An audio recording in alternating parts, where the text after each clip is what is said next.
Tonight, it happened again. This time, 3 illegal immigrants allegedly kidnapped and raped a woman in Palm Beach. They make MS-13 look like school kids. Again, the system worked. Not only did they get into the country, but one got arrested and set free while here illegally. Split screen. Biden campaigns while Trump has a very good day in court. In both New York and Florida, Trump wins again. The fact that she's even holding this hearing is a facilitation of the delay, stall, and ignore tactics that we've seen from Trump. What will Democrats do as the cases against their arch nemesis falls apart? Running scared. Prime Minister Netanyahu has lost his way. Chuck Schumer goes full AOC. The Netanyahu coalition no longer fits the needs of Israel after October 7th. Why Schumer abandoned Israel in its time of need. Colorblind is the new racist. The critical race theory folks double down, and the New York Times prints all 10,000 words. What happened to Martin Luther King's dream? Where they will not be judged by the color of their skin, but by the content of their character. Welcome to the fairest show on television. First tonight, Trump keeps winning. Like Trump, hate Trump, just wish he would go away. Those are opinions. We deal here with facts. And the pattern is clear. Day after day, the court cases against him keep getting weaker and weaker. A few hours ago, Manhattan DA Alvin Bragg, remember the very first person to indict Donald Trump, announced he would give Trump a month-long delay for the Stormy Daniels hush money case. That's a big deal. Democrats right now need a trial, any trial, to start. They need it to start now. They needed to start yesterday. They certainly hoped it would, but it's not. Yesterday, a judge in Georgia dismissed 6 counts of an indictment against Trump. Tomorrow, the same judge will rule about throwing the prosecutor off the Georgia case entirely. Today, President Biden campaigned in Michigan, a state it appears he must win to keep the presidency. And CNN previewed the day by saying, Joe Biden is on the campaign trail and Donald Trump is expected in court. Welcome to your 2024 split screen. That is how CNN would like to cover this presidential race. As we've been telling you, up until now, Trump's court appearances have only been helping him in the polls. Trump currently leads in all or all but one swing state poll, depending on exactly how you look at the average. He consistently leads in the head-to-head matchups.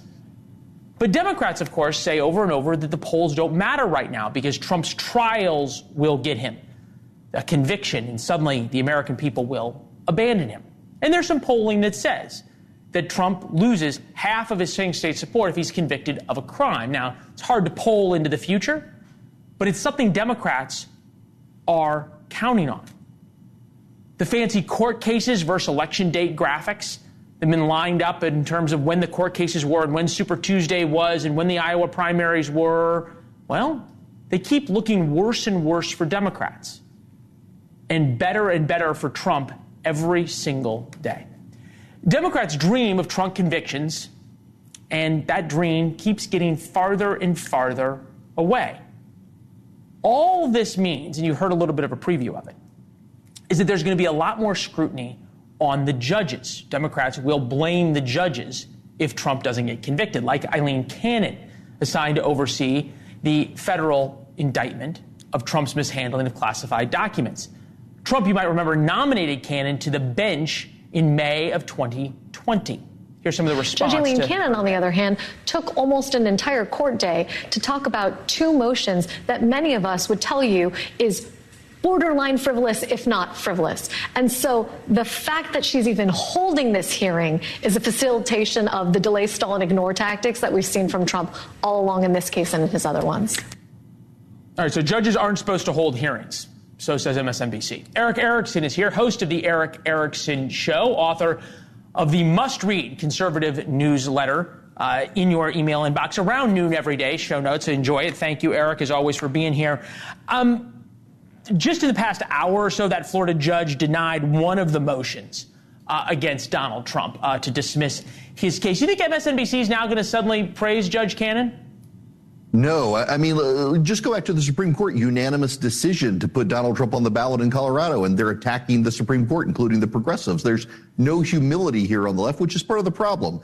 That they don't think they can beat him at the polls, so they're trying to find silver bullets, much like Republicans did against Bill Clinton, against Barack Obama, but silver bullets are things of mythology, not actually things in electoral politics. How is this going to change, right? You're a lawyer in addition to an astute political analyst. At what point are Democrats going to have to realize that we don't have to beat him at the ballot box, we can beat him in the court strategy isn't going to work? Sometime last year.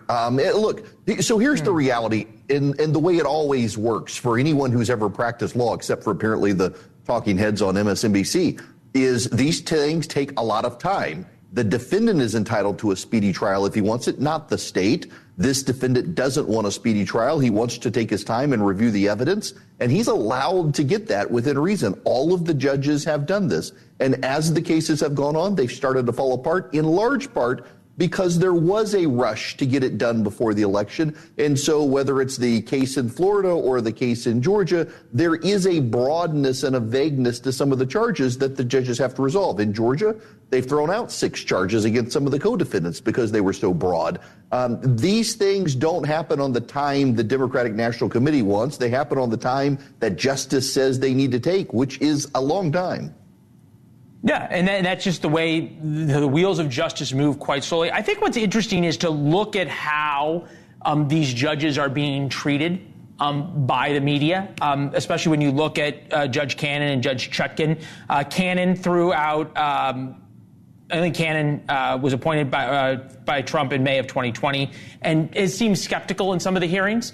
Then you've got Judge Chutkan sided with the defense on a protective order in the Trump election case, rejected Trump's claim of immunity in the 2020 election case, denied Trump's to recuse herself, appointed by Obama in 2013. How is this going to work? Because at the middle of both of these cases is Jack Smith, who's the special counsel and the prosecutor here.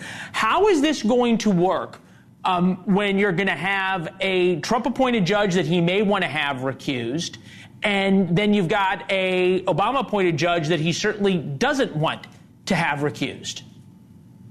Look, you can already tell the media treats the case in D.C. much more favorable, largely because of the judge and her rulings.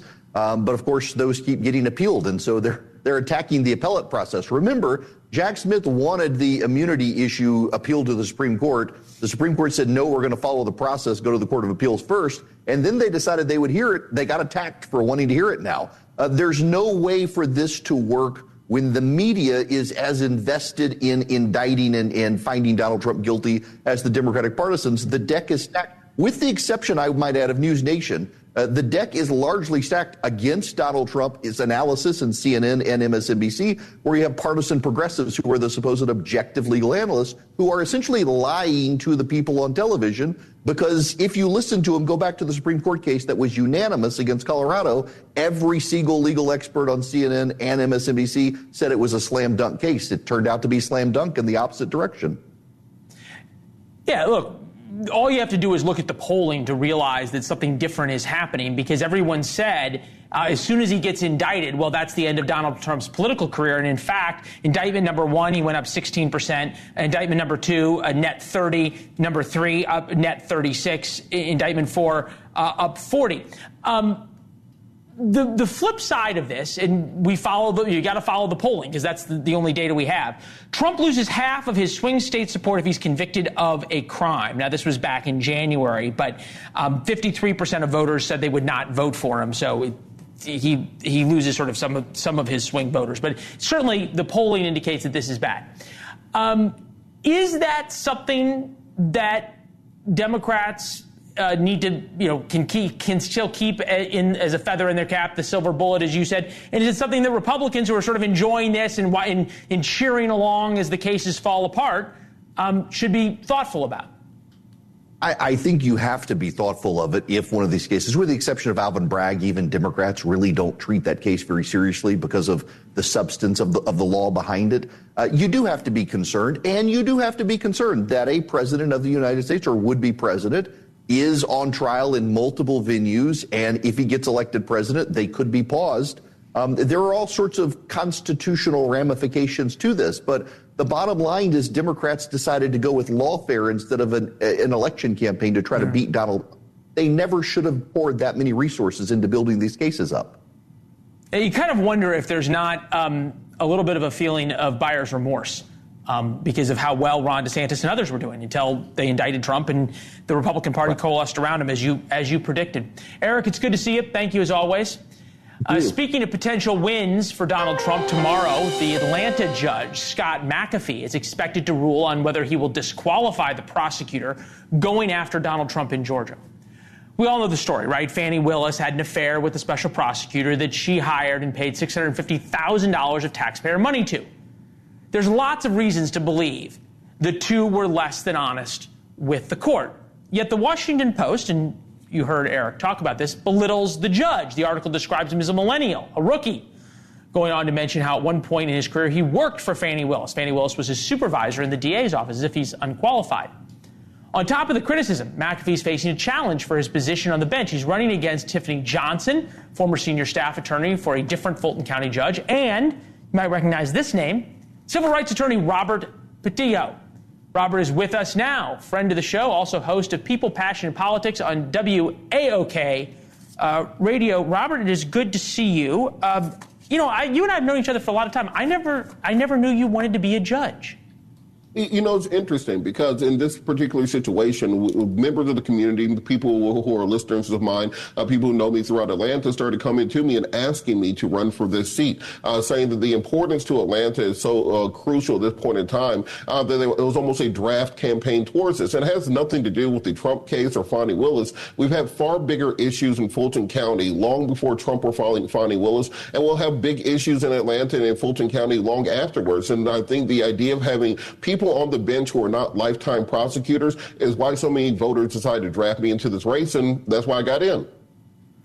That's kind of an interesting analysis. So, I really, though, come on. If McAfee disqualifies Fani Willis, okay, you're not going to have any problems raising money, right? The money's going to pour in, and that's sort of one of the reasons people want somebody to go up against McAfee is to put a little pressure on him, right?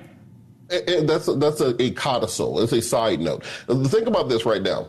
10 people in the Fulton County jail died last year.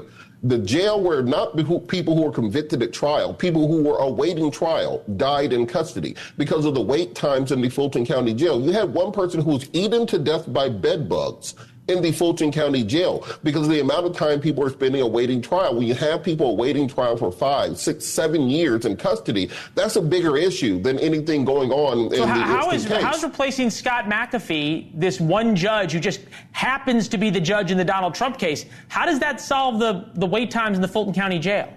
It's about setting a precedent, about getting more people who are in the private sector who have defense experience onto the bench and not simply having this conveyor belt between the prosecutor's seat and the judge's seat. Once you have somebody who has experience on both sides of the aisle making these decisions, well, you're not giving as much deference to prosecutors. You're not giving as many continuances, as many further notices. You're getting these cases moved, and you're allowing individuals to actually exercise their constitutional rights to a speedy trial. I think every person who's convicted or who is accused of a case should have their case moved just as fast as Donald Trump. I don't think there should be any favor given because of wealth or because of position. I think we have to enforce these same constitutional rights for every individual. To be fair, Robert, Donald Trump would love this case to drag on for 5 or 6 years. That's what he's tried to delay everything. So, all right, put your judge's hat on us for a minute. In your opinion, has Fani Willis engaged in behavior that is disqualifying? Well, that speculation is not allowed by the judicial rules that I can't dive into. But what I do think is that the people of Fulton County deserve a government, deserve a court system that they truly can believe in, where there's not this question of political pressure on either side of the aisle. What's interesting to me is before I even announced that I was running for this seat, I got over 25 death threats to my office because conservative bloggers started saying that I was a deep state plant. I found out I was apparently part of some conspiracy called Operation Bullpen that I found out about on Twitter. Megyn Kelly started making posts and tweets about us. We should not have a politics in this country where you have to risk your life simply to run for office. We need to have a politics that really represents the people of the city and the county. Robert, I have to tell you, I've known you for a long time. I have many thoughts about you as a friend, and a friend that I hold in high regard. I can assure the audience that you are not a deep state plant. That we can all agree on, my friend. It's good to see you. Thank you. Good to see you also. All right, coming up next. For years, the goal was, well, for America to be colorblind. Now, colorblind is racist. What would Martin Luther King think about the new standard peddled by the New York Times? And it happened quite literally again. Illegal immigrants suspected of committing an unspeakable act on a woman in Florida. Obviously, it was not those people that we are showing on the screen who were accused of this crime.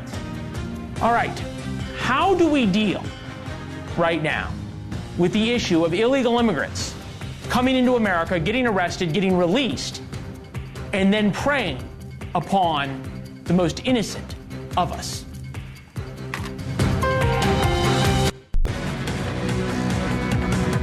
Breaking news: after deliberating for just over a day, a jury in Michigan just returned the guilty verdict in the trial of James Crumbley. He's the father convicted of school shooter Ethan Crumbley. Crumbley Sr. was charged with 4 counts of involuntary manslaughter, one for each of the students killed by his son at Oxford High School in November of 2021. Jennifer Crumbley, the shooter's mother, was convicted last month on the same charges.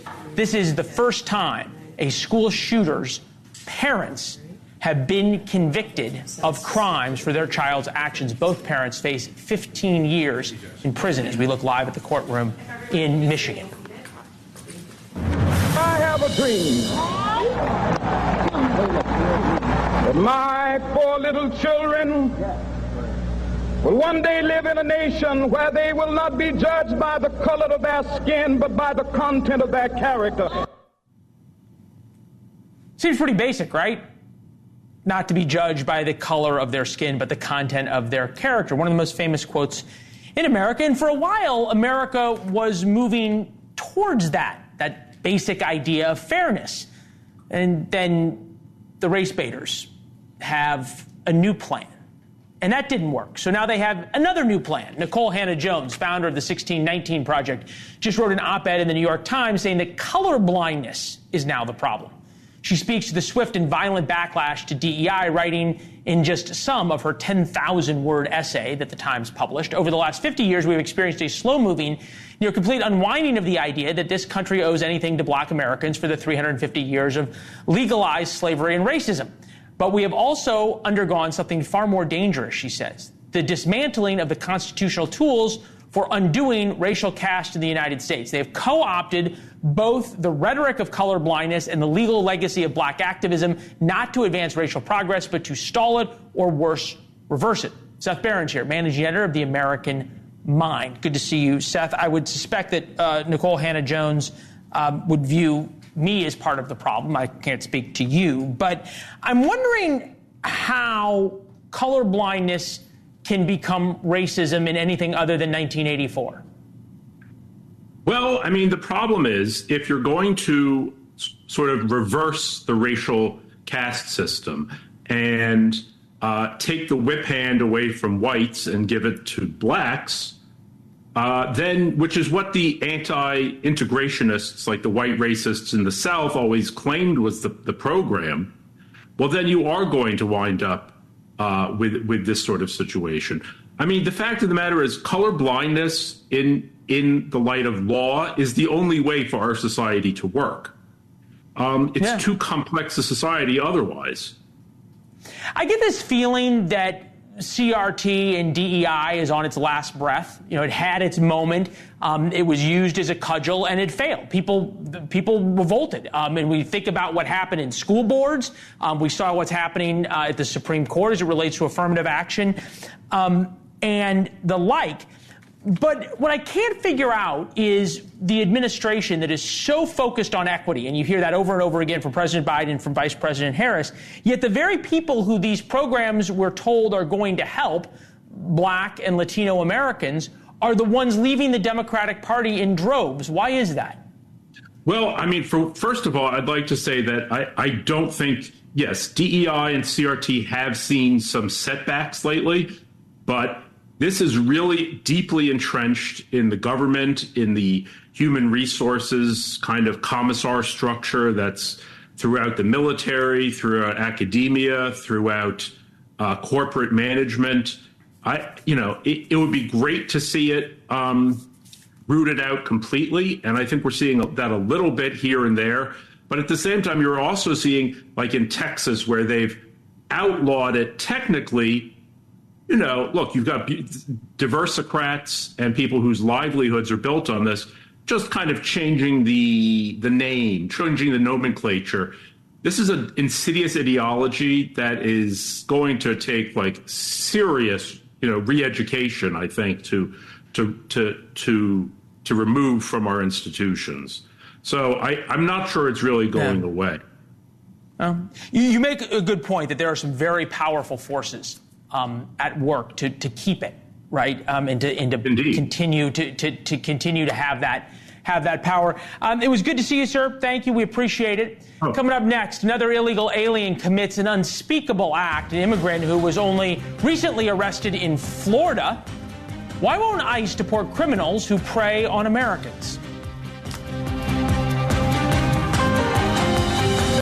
When an illegal immigrant allegedly murdered 22-year-old Laken Riley in Georgia, we were told it was an outlier.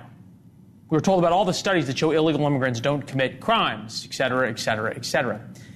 Tonight, sadly, we have to say it happened again. In truth, it happens all of the time, but this case is one worth paying attention to in Palm Beach County. 3 suspected Guatemalan gang members are accused of kidnapping and sexually battering a woman multiple times. Turns out one of the 3 men facing charges was previously cited for driving without a license. The state attorney abandoned the charges after he paid a $100 fine, meaning if the laws were enforced, this crime may not have happened. Palm Beach County Sheriff Rick Bradshaw is with us now. Sheriff, it's good to see you. I appreciate it. Thank you. I wish it was under better circumstances. Just to be fair about this, do we have any idea when these guys came over, whether Border Patrol encountered them or whether they were gotaways? Well, we don't. Border Patrol, I guess, their database is not that accessible. The fact of the matter is they've been in the United States. They are illegals. They didn't come through our border, I can tell you that. So they, in all likelihood, came through the mass of people that are down there coming across the border down there. But that was my emphasis, to tell people, don't think that what happens at the Mexican border doesn't affect us. It does. And here's the prime example. There's so much said, and I believe firmly in thinking this way, that there are a lot of people coming here just for a better life, right? That they're escaping whatever's happening in their own countries. And like my ancestors did, I don't know about yours, tried to just come to America for the promise there. How do we separate them from these men and what they allegedly did? Yeah, and you're right. I get it. But still, you're talking 3 million people in excess of what we already have. That's a heck of a drain on the system. And that doesn't bother me as much because, Border Patrol is working the best they can under the circumstances that has been imposed upon them. And they've stopped like 165 people on the terrorist watch list. The group of people that bother law enforcement the most are the people called the gotaways. Those are the people that do not want to come in contact with Border Patrol because they are cartel. They are gang. They're wanted for something. They're packing fentanyl. I watched a video of 10 military-age guys that were wearing camouflage, had backpacks, had carpet on their feet so they would not leave footprints. Sure. And they got over the border and they're working their way into Texas. They're not going to stay there. And they're certainly not here to play the lotto. They're here to do bad things. Fair enough. The reporting is that one of these men was cited for driving without a license. The state attorney abandoned the charges after he paid a $100 fine. That's not a problem at the border, though. That's a problem in wherever he was arrested, right? That is an issue that he could have been prosecuted to the fullest extent of the law. ICE could have been called. There could have been pressure put on trying to get him out of here. Why wasn't that done? Well, the guidelines on ICE getting involved have changed significantly. Excuse me. It used to be 3 or 4 years ago. I even had an ICE agent in the jail. And if a deputy stopped somebody out there and they were determined to be illegal, we'd bring them to the jail and the ICE agents would process them and put a detainer on them. Now, we've contacted ICE on these 3 guys and they got a detainer on them. All right. But what's happened is these minor traffic violations, they're just not being enforced with ICE the way they should because they're under the constraints that have been put upon them, which are not good. Yeah. Well, especially as you said, that you believe that these folks were gang members. And you'd think even a little investigation would have brought that to light. Sheriff, you're a lawman. I appreciate you taking us through it. I can only imagine, and look, I don't think this will be any surprise to you. El Salvadorian man arrested after 2 deportations. Everin Jevany Alfred Lopez, charged with abusing 3 children in a Maryland church, deported twice before 2020. Real quickly, sir, without major changes at the federal level, is there anything at the local level you all are able to do as you ring the alarm bells? Yeah, well, I'm the chairman of Regional Domestic Security for all of Southeast Florida. That is Dade, Broward, and Palm Beach counties, right? They're the biggest counties in Florida. The ocean is our border, and we are the fence. I have a large contingency out there of boats. I put up coastal radar. We work with the Coast Guard and the Navy, and we stop people on the ocean. We don't let them touch shore. I stop them on the ocean. I give them back to Coast Guard. They have to repatriate them. So the key here for us is strong border presence. Stop them on the ocean. Don't let them get in. Well, you could imagine the feds might be able to learn a thing or two from how you all do things in Palm Beach County. Sheriff, thank you. We appreciate your time. Thank you. Thank you for having me. Yes, sir. A bill named after Laken Riley passed the House last week, but faces an uphill battle in the Senate. It's never going to pass. President Biden certainly wouldn't sign it. The bill would require ICE to issue detainers for illegal aliens charged with theft or burglary. We'll never know if it would have stopped the illegal immigrant suspected of killing Riley, but it certainly would have had a chance. He was once arrested in New York for endangering a child and was cited in Georgia for misdemeanor shoplifting, along with his brother, also in the country illegally. But a sheriff in the neighboring county to where Riley was killed says he's already having a hard time getting cooperation from ICE. Basically, an extension of what you just heard from the Palm Beach sheriff. NewsNation's Brian Enton was down investigating and joins us now from Georgia. Hi, Brian.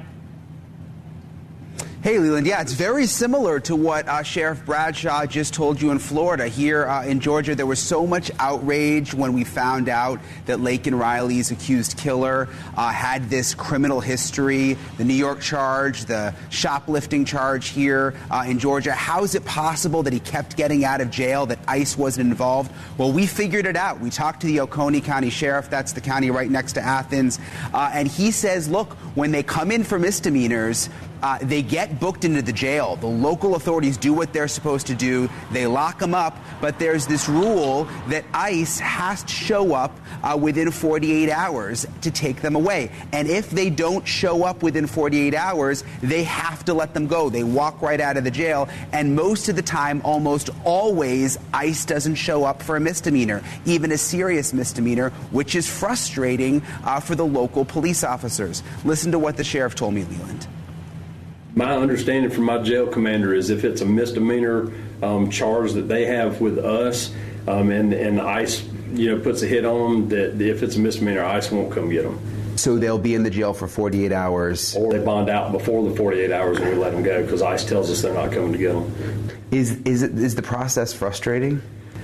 It is to a certain extent because, they're, especially in something like the case with Laken Riley, you have that undocumented person and everybody assumes that law enforcement dropped the ball on that. And in practicality, the local law enforcement didn't really drop the ball on it. And I learned something else, Leland, from the sheriff. There's this thing in Georgia, there's non-fingerprintable offenses. Some of these misdemeanors, like theft and shoplifting, they get booked into the jail, but the law says they're not even allowed to fingerprint them for certain charges. If you don't get the fingerprint, they can't put you into the system that ICE is able to track undocumented migrants. They don't even know that some of these people are undocumented, Leland. Yeah, and you're not able to also verify their identities and figure out if they've been arrested before or if they're wanted for other things. And the like. I thought it was something that he said is interesting. He said that local law enforcement didn't really drop the ball, and we made the point in the Lake and Riley case, at least, the system didn't fail. The system worked as it was designed, essentially, in terms of how he came through, and he got asylum, and then he went up to New York, and then he was released after he was arrested. He was arrested in the sanctuary city of Athens as well. The sheriff you talked to spoke about the district attorney that covers Athens and his county as well. Take a listen.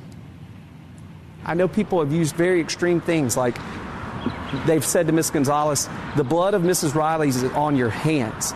I would redo that. I would say this, that the policies of this district attorney caused a place that allowed for murderers, thieves, rapists to come here and thrive. All right, so that is an attorney who's suing the district attorney to try and change things. You've been down there for a while investigating the Lake and Riley case. You were one of the first reporters to realize there was something more here. Are you sensing a change in attitude here?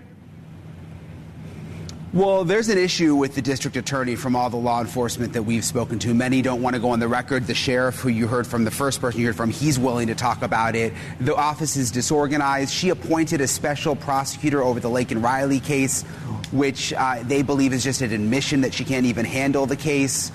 So it could definitely influence the election in November. There's frustration that some of her policies made this situation where, the accused killer and his family felt like they would be safe in a place like Athens. So people are angry in a way that they haven't been angry before in that college town, Leland. Well, see if anger results in any changes. Brian, keep up the great reporting and the investigation. We appreciate it. There's a lot more on this story, and the story in a larger sense. Thanks, as well. Leland. All right. The tale of two Harvard professors. One got fired for telling the truth. The other got to keep her job despite multiple acts of plagiarism. How's that fair when we come back?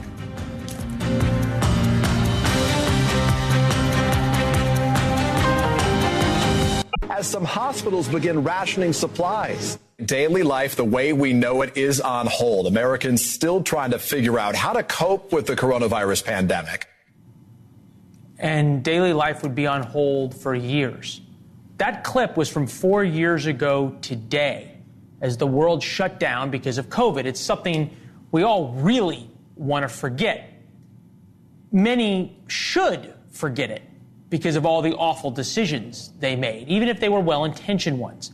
But 4 years, 1 million plus Americans dead, and trillions of dollars in debt later, in many ways it was all in vain. We have learned nothing. Evidence Harvard's firing of Dr. Martin Kulldorff, a medical school professor and epidemiologist